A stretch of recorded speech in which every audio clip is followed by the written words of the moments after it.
Hello everyone, मैं S के Singh, medical admission counsellor. आज मैं बात करने वाला हूँ नीट पीजी 2023 में काउंसलिंग को लेके। ये वीडियो काफ़ी इन्फॉर्मेटिव होगा उन सभी स्टूडेंट के लिए जो लगातार हमें कॉल करके क्वेश्चन कर रहे हैं, खास करके one exam one counselling next exam होगा या फिर नहीं होगा, जो अगला एग्ज़ाम होने वाला है। साथ में फाइनल काउंसलिंग डेट क्या होने वाला है और कुछ जो सीट है वो कैंसिल कर दी गई है। कॉलेज का कुछ रिकॉग्नाइजेशन है वो एनएमसी के द्वारा कैंसिल कर दी है। इसके ऊपर साथ में एनएमसी बिल इम्प्लीमेंटेशन को लेके तो काफ़ी इन्फॉर्मेटिव वीडियो रहेगा, तो आप लोग इस वीडियो को लास्ट तक जरूर देखें। क्या इम्पैक्ट पड़ने वाला है इन सारे चीज़ों को होते हुए, क्या पॉजिटिव रिस्पॉन्स मिलेगा आप लोगों को या फिर नेगेटिव। तो चलिए स्टार्ट करते हैं। स्टार्ट करने से पहले यदि आप चैनल पर नए हैं, स्टार्ट करने से पहले तो आप चैनल को लाइक सब्सक्राइब जरूर करें। और यदि आपको एडमिशन चाहिए, गाइडेंस चाहिए, तो आप वीडियो के डिस्क्रिप्शन और स्क्रीन पे नंबर दिए हुए हैं, उस पर आप कॉल करके सब्सक्रिप्शन ले सकते हैं। हम सबसे पहले बात करते हैं काउंसलिंग का। काउंसलिंग जो है नीट पीजी 2023 का वो जुलाई से स्टार्ट होगा। जुलाई यानी कि जुलाई के लास्ट मिड या फिर लास्ट वीक से आपका स्टार्ट होगा। अभी इसका कोई चांसेस नहीं है, संभावनाएं नहीं, कोई ऐसा पॉजिटिव रिस्पॉन्स नहीं मिल रही है। तो यह फाइनल है कि आपको जुलाई से आपका काउंसलिंग स्टार्ट होगा, जुलाई के लास्ट वीक से। इसके बाद नेक्स्ट का अगर बात किया जाए तो नेक्स्ट इम्प्लीमेंट होने के 90% चांसेस हो चुके हैं। नेक्स्ट को इम्प्लीमेंट किया जाएगा। जो न्यूली स्टूडेंट होंगे उनके लिए नेक्स्ट 1 दिया जाएगा, और जो स्टूडेंट पहले से जो इंटर्नशिप कंप्लीट कर चुके हैं उनके नेक्स्ट 2 देने की चांसेस होंगे। इस तरीके से कहीं ना कहीं सिस्टम को अब किया जाएगा। साथ में अगर हम बात करते हैं कुछ कॉलेज का रिकॉग्नाइजेशन चला गया है, इसके ऊपर बहुत सारे सोशल मीडिया पे, टेलीग्राम ग्रुप में डेली नोटिफिकेशन आ रहे हैं। ऐसे कंडीशन में रिकॉग्नाइजेशन जाने का मतलब ये नहीं कि यहाँ पे पूरे के पूरे सीट खत्म हो जाएंगे।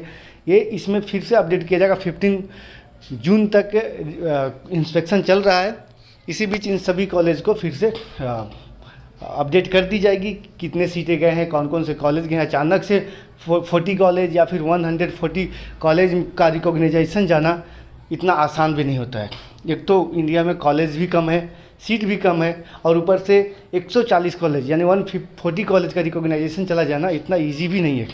साथ में बात करते हैं एनएमसी बिल इम्प्लीमेंटेशन को। इसके बाद हम बात करेंगे वन एग्ज़ाम वन काउंसलिंग को लेकर। एनएमसी बिल पिछले साल ही इम्प्लीमेंट हो चुका था। मैं आपको पिछले साल भी वीडियो में बताया था कि इम्प्लीमेंट होने की चांसेस ज़्यादा है 2022 में, और इम्प्लीमेंट हुआ भी था कई राज्यों में। ऐसे में मध्य प्रदेश सबसे पहले अपना एनएमसी बिल को इम्प्लीमेंट किया था, और उसे कुछ जो कॉलेज हैं मध्य प्रदेश के अंदर, सारे कॉलेज को मिल के सारे कॉलेज एक यूनिटी के साथ हाई कोर्ट गए, और हाई कोर्ट के जो रिस्पॉन्स आया उसके अकॉर्डिंग एनएमसी बिल है इसे होल्ड कर दी गई।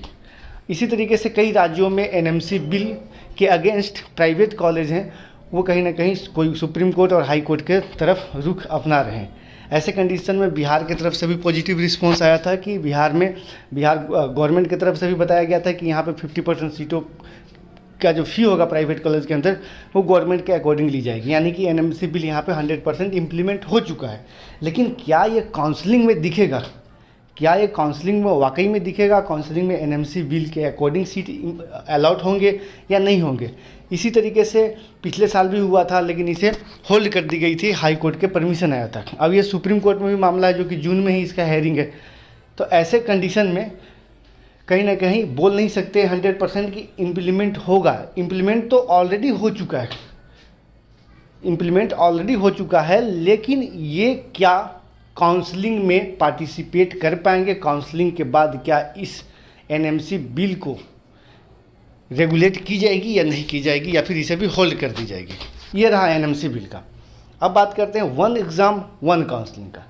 वन एग्ज़ाम वन काउंसलिंग, जैसा कि बहुत सारे न्यूज आर्टिकल्स में भी दिखने को मिले होंगे कि स्टेट कोटे की जो काउंसलिंग होंगे उसे ख़त्म कर दी जाएगी, और सिर्फ एक ही काउंसलिंग होगी, और उसी काउंसलिंग के थ्रू जितने भी गवर्नमेंट कॉलेज हैं, deemed university, private, NB diploma, DNB, सारे सीट उसी के द्वारा वन काउंसलिंग के थ्रू ही अलॉट होंगे। अलग अलग स्टेट का जो काउंसलिंग होता था इसे ख़त्म कर दी जाएंगी, समाप्त कर दी जाएंगी। ऐसे कंडीशन में इसे इतना ईजी नहीं है इम्प्लीमेंट करना, क्योंकि समय बहुत कम है, और इस कम टाइमलाइन में सभी स्टेट को अपडेट करना होगा, डिटेल देना होगा, कहीं ना कहीं सारे डिटेल्स को अपडेट करना होगा, और इसे कहीं ना कहीं अपडेट करना इतना आसान नहीं होगा। सभी स्टेट से एक्सपर्ट नोडल ऑफिसर को चयन की जाएगी और उनसे जो भी स्टेट के पर्टिकुलर स्टेट से जो भी वहाँ पे स्टूडेंट को बेनिफिट मिलता है, रिजर्वेशन मिलता है, वो सारी चीज़ों को वहाँ पे बताया जाएगा। जो वहाँ का रूल है, रूल्स को लिया जाएगा और इसके अकॉर्डिंग ही काउंसलिंग कराई जाएगी। जैसे कर्नाटका है तो कर्नाटका के एक्सपर्ट या नोडल ऑफिसर को बताए जाएंगे, वहाँ पे कई तरीके के कोटे हैं, कई तरीके के बेनिफिट मिलते हैं, कई तरीके के रिजर्वेशन है, ये सारे वो ऑफिसर आके बताएंगे, तब इसे मेंशन की जाएगी। जैसे उत्तर प्रदेश के अंदर है, उत्तर प्रदेश के अंदर भी ऐसा है, जैसे इन सर्विस कोटा लगता है या फिर प्राइवेट कॉलेज के अंदर माइनॉरिटी है, ये सारी चीज़ें हैं, ये जो वहाँ पे दिया जाएगा। या फिर ओबीसी का रिजर्वेशन सिर्फ यूपी में ही है, आउट ऑफ ऑल इंडिया के लिए नहीं है, तो इन सारी चीज़ों को ऐड ऑन की जाएंगी। जैसे ऐसे में ही महाराष्ट्र के अंदर कुछ हिली एरिया के अंदर आते हैं, में क्या बोलते हैं, फीमेल और मेल का अलग जो है ऐसे बेनिफिट मिलता है।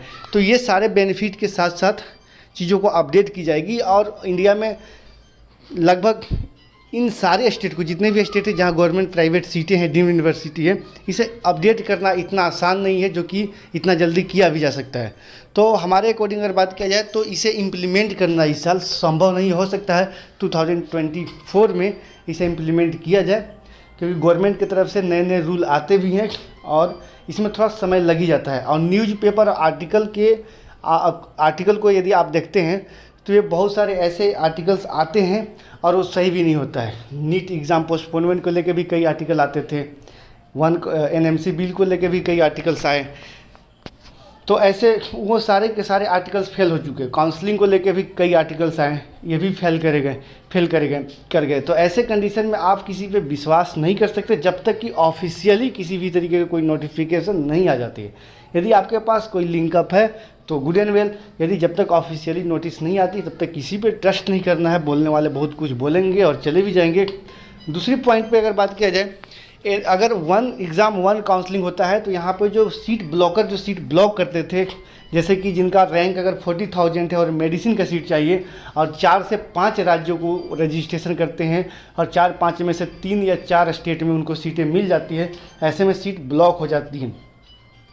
किसी स्टेट में एनेस्थीसिया सीट मिल जाता है, किसी स्टेट में मेडिसिन मिल जाता है, किसी स्टेट में उन्हें सर्जरी मिल जाता है।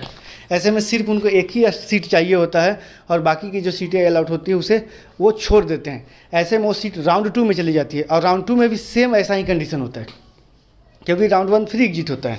राउंड 2 में ऐसा ही सिचुएशन होता है कि राउंड 2 में भी उन्हें सीट कम से कम 3 से 4 स्टेट में मिल जाती है और किसी एक सीट को ही ज्वाइन करना होता है। राउंड 2 कंपलसरी होता है ज्वाइन करना। ऐसे में उनका जो सिक्योरिटी डिपॉजिट है वो फॉरफिट हो जाती है। तो जिस स्टेट में उनको सिक्योरिटी डिपॉजिट कम लगता है या फिर नहीं लगता है, या फिर जो स्टेट में फ़ी कम है या फिर उनका क्वालिटी नहीं मिल पा रहा है, उस स्टेट के सीट को छोड़ देते हैं। ऐसे में ये सीट फिर वैकेंट होकर मॉपअप में चली जाती है। तो ऐसे ही कंडीशन में जो स्टूडेंट का अच्छा रैंक होता है उनको सीट अच्छा ना मिल करके मॉपअप राउंड में जो सीटें आती है वो जिनका स्कोर उतना अच्छा नहीं होता है और उन्हें सीटें मिल जाती है। तो मेन होता है माइंड इज़ गेम, आप किस तरीके से काउंसलिंग कर रहे हैं, कितने सीटें राउंड 1 के बाद राउंड 2 में जा रही है और राउंड 2 के बाद मॉपअप में कितने जा रही है। रिस्क लेने पड़ेगा और मॉपअप तक जाना कोई रिस्क फैक्टर नहीं होता है। बिल्कुल आप जा सकते हैं, मॉपअप में अच्छे कॉलेजेस में सीटें वैकेंट रह जाती है। बिल्कुल आप जाएँ, यदि आपका रैंक है अच्छा खासा रैंक है, जब आपको राउंड 2 में सीटें मिल सकती है जो कि क्वालिटी वाइज उतना अच्छा नहीं है, तो मॉपअप में भी आपको 100% सीटें मिलेंगी। ऐसा नहीं है कि राउंड 2 में सीट मिला तो आपको मॉपअप में नहीं मिलेगा। मॉपअप में तो उस टाइप के कॉलेज मिलेगा ही मिलेगा जिस लेवल का आपको राउंड 2 में मिला था, ये तो कम से कम मिलेगा ही मिलेगा, लेकिन इससे बेटर कॉलेज मिलने के चांसेस आपको ज़्यादा रहेगा। तो काउंसलिंग होता है वो पिछले साल, इसके पिछले साल या इसके पिछले साल अगर देख के चलते हैं तो वो मैच नहीं करेगा। काउंसलिंग बिल्कुल डायनेमिक प्रोसेस है, नॉट स्टैटिक प्रोसेस। ये हर साल चेंज होते रहते हैं। हर साल जो सीट आपको 10,000 रैंक पे मिला था पिछले साल, इसके पिछले साल 8,000 पे मिला था या इसके पिछले साल 12,000 पे मिला था, तो ऐसा नहीं है कि 12,000, 8,000 या 10,000 पे। हो सकता है कि वो 9,000 पे मिले, हो सकता है वो 15,000 पे भी मिल सकता है, क्योंकि नंबर ऑफ़ सीटें भी बढ़ती है, काउंसलिंग का प्रोसेस चेंज हो रहे हैं, रूल चेंज हो रहे हैं, सीट ब्लॉकर जो है ब्लॉक नहीं कर पाएंगे। ऐसे कंडीशन में आपको बेनिफिट मिलेगा। तो आप लोग काउंसलिंग अगर अच्छे से कर पा रहे हैं तो आपको किसी एक्सपर्ट, किसी काउंसलर की तो ज़रूरत नहीं पड़ेंगे। लेकिन यदि आप किसी काउंसलर और एक्सपर्ट का हेल्प लेते हैं तो आप कुछ अमाउंट जो पेड सब्सक्रिप्शन देते हैं, इससे आपको बहुत ही बड़ी बेनिफिट मिलती है। सपोज यदि आप प्राइवेट के लिए जाते हैं तो जो सीट आपको 20-25 लाख पर एनम का मिलना चाहिए अच्छे कॉलेज में, वो सीट आप 30 या 35 लाख के लेते हैं, यानी कि पर ईयर का 5 to 10 लाख या फिर 15 लाख का नुकसान होता है। और सिर्फ आप किसी को अगर गाइडेंस लेते हैं, गाइडेंस के लिए अलग अलग काउंसलर का अलग अलग चार्ज होता है, अलग अलग एक्सपर्ट का अलग अलग चार्ज होता है। किसी का 10,000, कोई 20,000 ले रहे हैं, कुछ 25 ले रहे हैं, कुछ लोग 50 भी ले रहे हैं। लेकिन इतना आप चार्ज पे करते हैं तो बेनिफिट आपको ये मिलता है कि आपको एक तो परेशान नहीं होना होता है, परेशान के साथ साथ आपको सारे डिटेल्स मिल जाते हैं। बहुत सारे ऐसे भी लोग होते हैं जो कि अभी से ही परेशान है, काफ़ी परेशान है कि सर हमें कॉलेज बताइए, कौन कौन से कॉलेज मिल पाएगा रैंक पे, सर कॉलेज का लिस्ट दीजिए, हमें चॉइस फिलिंग का लिस्ट दीजिए। अभी से आपको कॉलेज का अगर आपको पॉसिबिलिटी कॉलेज देंगे, लिस्ट देंगे, तो कुछ नहीं कर पाएंगे, क्योंकि अभी जो सीटें बढ़ी है इसके अकॉर्डिंग देंगे, फिर से सीटें अपडेट होंगे, फिर से सीटें बढ़ेंगे। काउंसलिंग के समय भी सीटें बढ़ती है, ऐसा नहीं कि सीट जो है वो अभी मतलब जून तक ही बढ़ेगा, जुलाई तक ही बढ़ेगा, ऐसा नहीं। काउंसलिंग के लास्ट राउंड तक सीटें इंक्रीज होती है। लेकिन जैसे ही राउंड 1 काउंसलिंग स्टार्ट होगी, उसके कुछ ही दिन पहले मैं आपको सारा डिटेल सभी स्टूडेंट को दिया जाएगा हमारे टीम के द्वारा। वैसे 80% डेटा दे दी गई है, वेबसाइट दे दी गई है जहाँ से आप ट्रेस कर सकते हैं, चीज़ों को एक्सेस कर सकते हैं। बाकी के जो डेटा हैं वो जैसे जैसे काउंसलिंग का डेटा आएगा वैसे वैसे सारे डेटा आपको मिलते रहेंगे। फिलहाल के वीडियो में इतना ही दोस्तों, थैंक्स फॉर वॉचिंग।